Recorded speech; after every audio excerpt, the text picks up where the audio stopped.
Well, wala namang bago doon, Karen. Ano, we have heard already yung sinasabi niya about yung sa kaso niya that she will face, tapos yung pag-iwas niya doon sa mga kaso at pagharap doon sa NBI, and of course the impeachment complaints against her.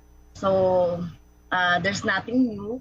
So sinasabi niya lang na medyo kalmado siya, Karen.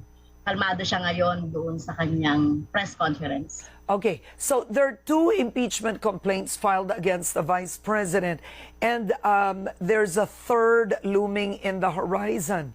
I know that Congressman Adyong had a hearing the other day and actually exposed all these fake names, fake receipts, etc.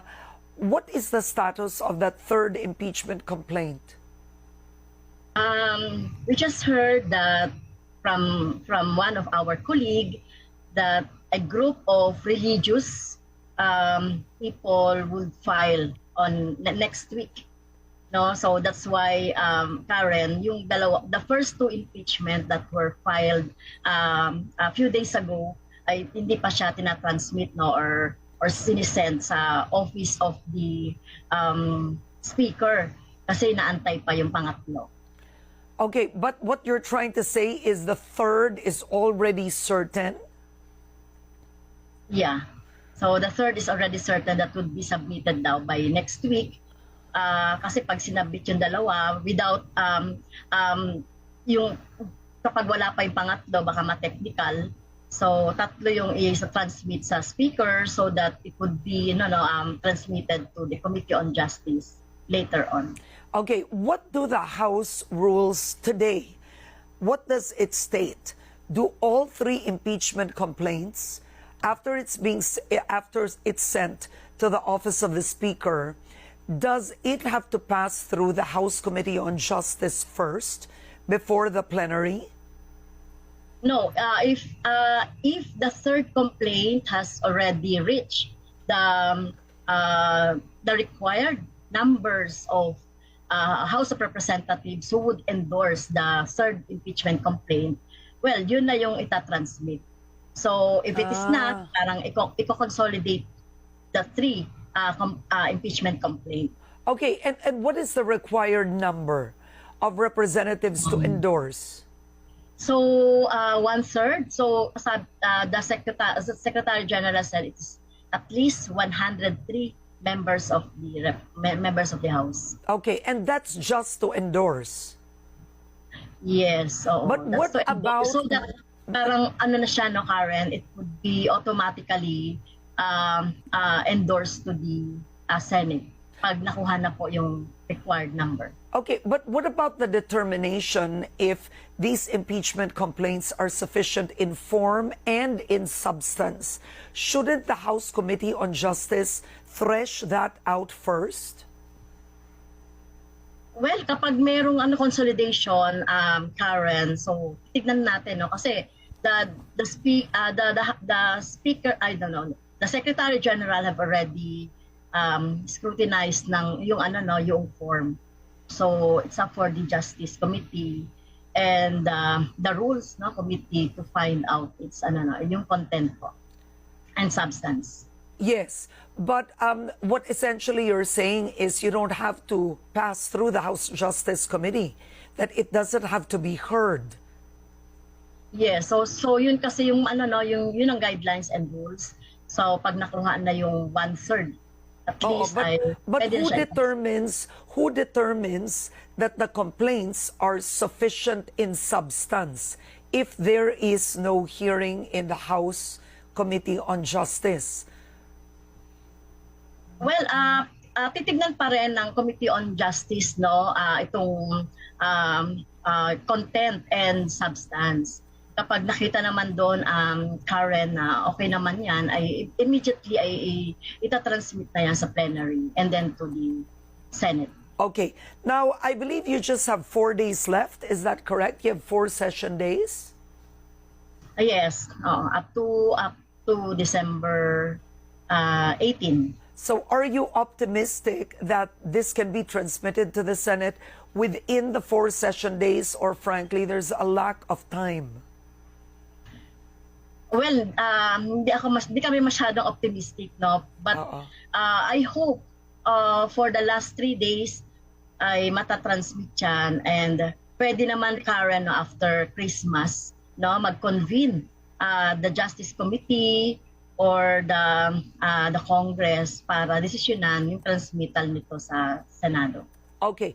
Now, during the time of former President Erap Estrada, the rules in the House were quite different.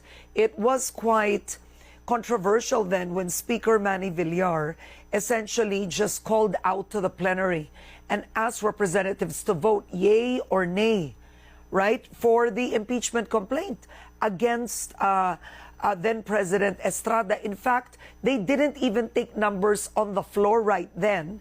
It was just whose scream was louder, and they took the numbers after, right? And it was transmitted to the Senate. Do the rules still allow that, or have the rules changed after the Erap Estrada impeachment complaint? Well, hindi ko I didn't differentiate, no, kung ano yung rules sa ngayon. But what I know, if we have already that number, it can be transmitted na automatically to the Senate po. Parang yun ang rules natin ngayon. Okay. Among the charges filed in the complaints, I've read them. What do you believe is the most damning against the Vice President? Well, yung second complaint, no, Karen, yung betrayal of public trust. So, ito na yung parang catch-all na ground for an officer to be impeached. So, may tatlo, no, na nilagay doon yung second complaint about the misspent, the gross abuse of discretionary power over the confidential funds, which is 612.5 million. No, and the second, yung gross disregard of transparency and accountability. So, included dito, Karen, yung making mockery of the auditing process. No, in order niya yung kanyang mga SDO, mga tauhan, no, to submit, no, and prepare yung mga acknowledgement receipts na nakita naman natin sa committee na parang mga fake, no. She also submitted yung mga liquidation na tingin natin, ina-test niya po yun, no, kaya nandoon sinabmit sa COA. And the third po yung on this betrayal of public trust, the dereliction of official duty, yung parang willful refusal to recognize the congressional oversight function of the Congress. So tingin natin na to, isa lang ito, pwede na ito, no, na sufficient na for her to be impeached po. So Okay. yun yung nakita natin na pwede na po. Kasi Alright. isang ground. And one of the possible offenses, as mentioned by I think one of the representatives, is plunder for as the allegedly anomalous confidential expenditures totaled 612 million from 2022 to 2023. But do you believe there's enough evidence of plunder, which would essentially constitute to her enriching herself? Is there enough evidence for that? I think, yes, Karen, based on the submitted documents and mga receipts to the COA. So, kasi 50 million lang, no, pwede na siya ma-file ng case for plunder. So, I think we have enough evidence for that. All right. Now, if you're seeing after Christmas, this could be transmitted to the Senate.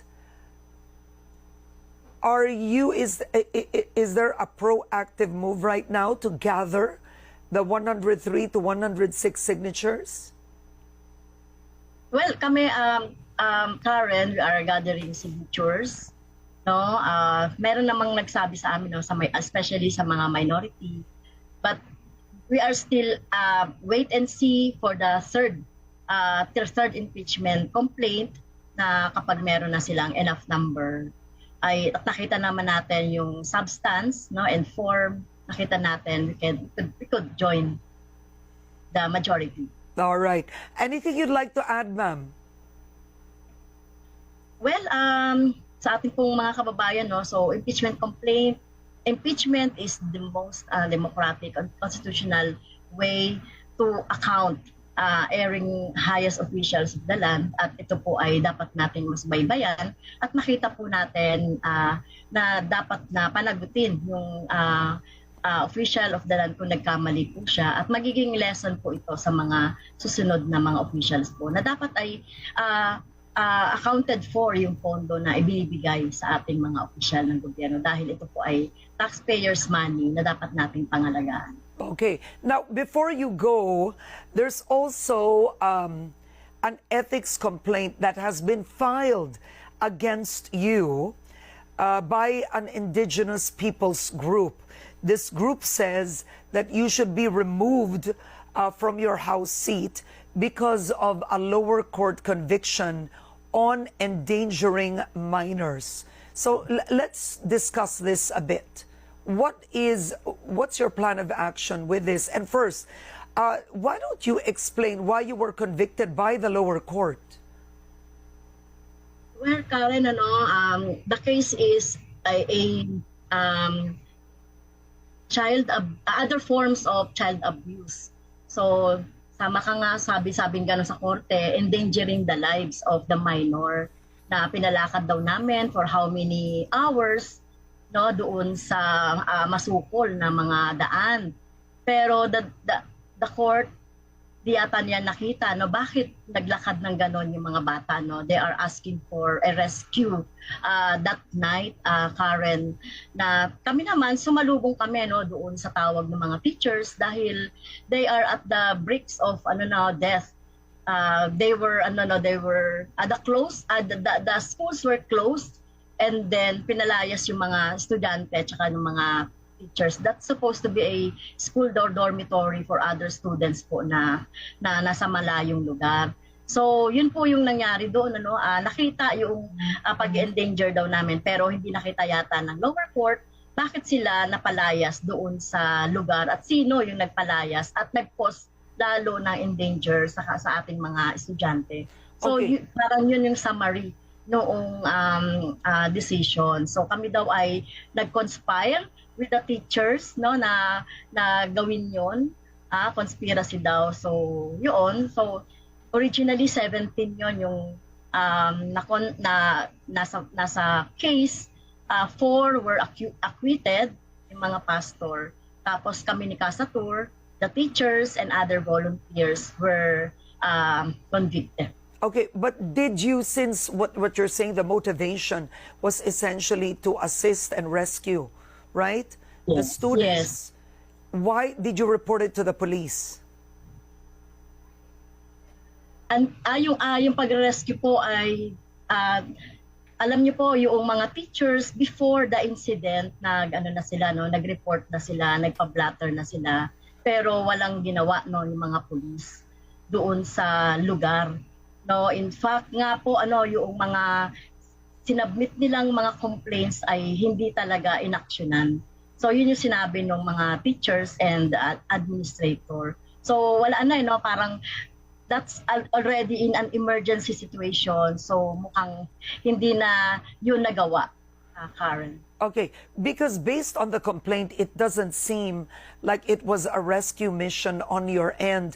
The charges against you are trafficking because allegedly you were a part of, it's allegedly holding minors during their solidarity mission. So there was a solidarity mission conducted in the camp, and the accusation against you is you trafficked them and held them. There's no case of child trafficking and kidnapping, Karen. Child abuse lang po. Yung trafficking ay tinanggal yan ng prosecutor, sa prosecutor's office pa lang.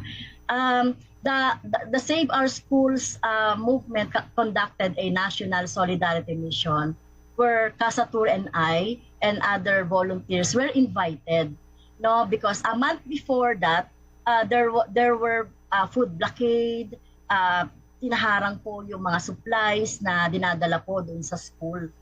Kaya po yung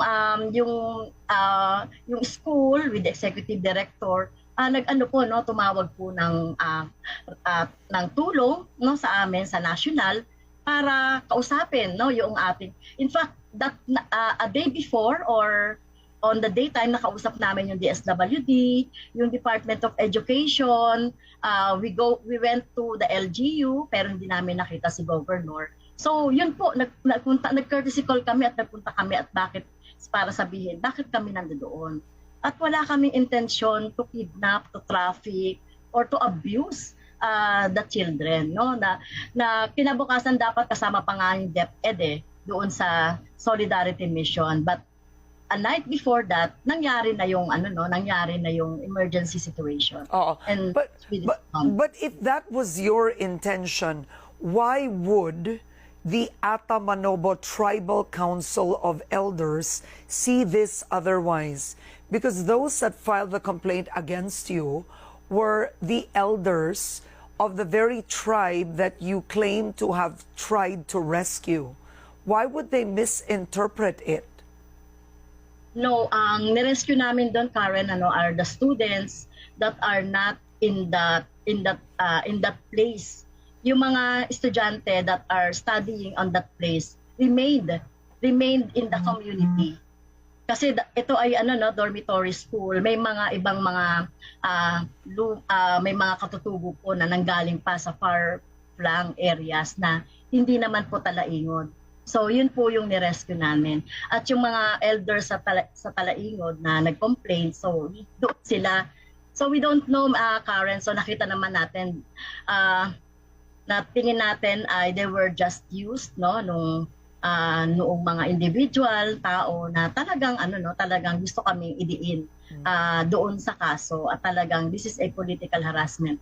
At nakita ko naman kung sino yung abogado nila or kasama nila, kaya tingin natin ito ay part pa rin ng tuloy-tuloy na political persecution and harassment po sa akin at sa iba nating mga kasama. Oo. So yung sinabi niyo abogado nila, just for the record, so yung abogado po ng grupong nag-file against you is Attorney Torion, who's also the legal counsel of the Kingdom of Jesus Christ leader Apollo Kibuloy. But I think moving forward with the ethics case, what is the status right now in the lower house? Well, it was received by the Secretary General, and I heard last night that it was forwarded to the chairman of the ethics committee. So the chairman of the ethics committee haven't read yet the complaint.